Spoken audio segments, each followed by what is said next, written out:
I had never felt the need to use the word cacophony before. Never, not even once in my life. Until I decided to explore the woods near our new house, that is. That evening was when everything in my life changed. It was way out in the boonies, and that's no exaggeration. Our closest neighbor was an hour's drive away, if you ignored the few speed limit signs that existed on the lonely road that wound between the two properties. The house itself was nice, but I was in no mood to appreciate it on that first day. I spent a few hours unpacking and ignoring my parents, in equal amounts, until I decided to sneak away for a bit to check out the woods. There were almost no man-made paths in the forest that dominated a good 3/4 of our land, although there were quite a few faint game trails that meandered past the darkened boughs. Before we moved, I had always felt at home outdoors, comfortable, even. The forest here, however, seemed strange and foreboding, completely different from what I was used to. Even the trees had a menacing feel to them. They seemed to absorb any sunlight that managed to slip past the thick canopy above. It was only 5 in the afternoon, and yet within the trees, it was already hard to see more than a few yards away. I stayed near the edge of the trees at first, curious but hesitant to venture deeper. Even then, I had good instincts. If only I had listened to them. I had nearly decided to turn back and run home when I saw something in the underbrush, near the foot of a particularly large tree. As it was only a few feet away from the game train I had been following for the past hour or so, I didn't think there was much harm in investigating. I walked over slowly, the sound of my boots crushing dead leaves underfoot loud in my ears. I curiously crouched down and brushed aside some leaves and twigs to find a strange black stone. As I began to examine it, however, the forest suddenly exploded around me.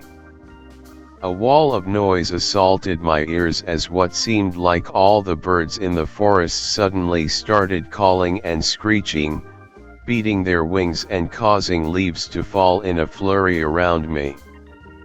Without thinking, I slipped the mysterious stone into my pocket and ran back the way I came, forsaking the trail I had been following entirely. I ran in the general direction of the house, desperate to escape my avian pursuers. I was in stitches and nearly hysterical when the sound finally died out abruptly. I looked around for the first time since beginning my headlong sprint, and realized that I was near the edge of a stream. I hadn't even been aware that there was a stream on our property. Worse, the light was now beginning to fade in earnest as true darkness approached. I had not thought to bring a flashlight, and had only my phone, which had only about 20% battery left. A quick check revealed that I also had no cell service. Despite this, I nearly cried with relief when the birds finally stopped, until I realized that while the birds had stopped chattering around me, all the other sounds one can expect to find in a forest also stopped. It was entirely, completely, absolutely silent. The words "calm before the storm" came to mind.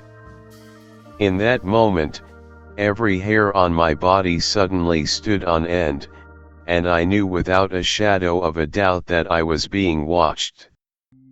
I had no clue by who, or even by what, but I knew that it was time to leave. I ignored my protesting muscles and made my way as fast as I could away from the stream. I couldn't escape the sinking feeling that there was something out there, just out of eyesight. I was tempted to start running again, but something stopped me, something born out of pure, animal instinct. And so I continued, moving as fast as I dared through the underbrush. Before long, I mercifully began to recognize the area, noticing a rotting log that I had passed earlier in the day. This time, however, the fading light revealed something I had not seen before: long, ragged gashes in the trunk, evenly spaced and deeply carved into the dead bark. They were unmistakably claw marks. I tried to keep my breathing even as I sped up slightly, fighting off panic. I struggled forward, thinking that I was surely going to die that night. I could barely see through the trees, but I managed, somehow, to find my way back to the path I had been following before everything went to hell. I hurried forward. As soon as I stepped back on the path, it was as if I stepped into another world, as if a pressure had lifted. Instinct warned me not to let my guard down, however, and I pushed forward, following the trail as closely as I could in the light of my cell phone, which was nearly dead at this point. Suddenly I heard a branch snap to my right, and heard a long, low growl coming from the darkness. Objectively, it was a beautiful, wonderful thing.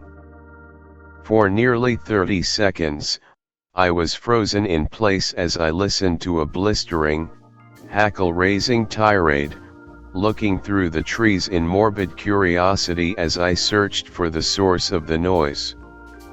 As I did so, I noticed a pair of glowing red eyes floating just below eye level.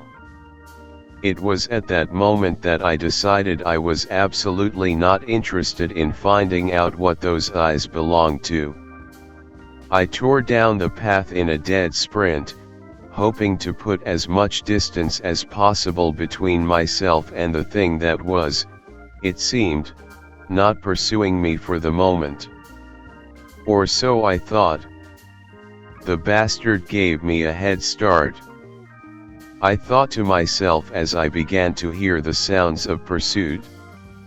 It was obvious that whatever it was quite large.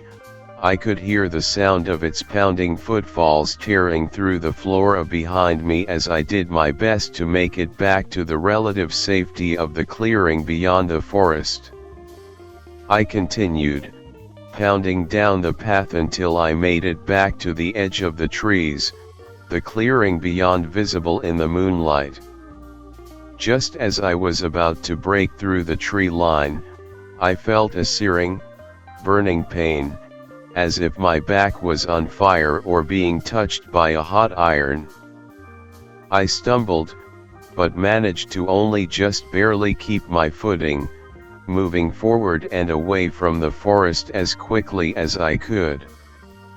I made it about 200 yards on pure adrenaline before I stumbled again. I was unable to keep my footing this time, and landed on my hands and knees.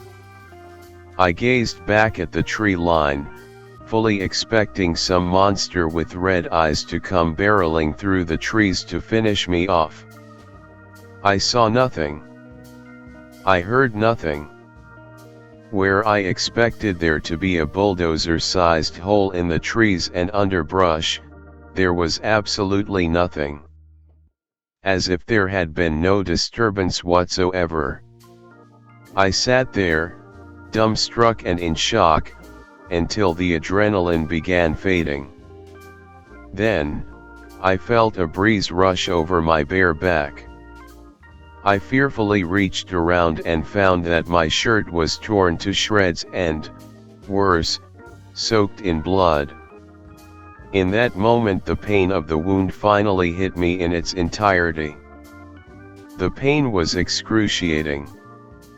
It dragged a pained groan from my lips and tears from my eyes as I fell to the ground, small rocks hidden beneath the grass digging into my skin. Lights began to appear around me, and I thought that surely I must be about to die. But, instead of the expected friends and family, I began to see the faces of strangers all around me. In my delirium, I could only wonder if that meant I wasn't going to heaven. The last thing I saw before my eyesight faded was my mother, sobbing joyfully.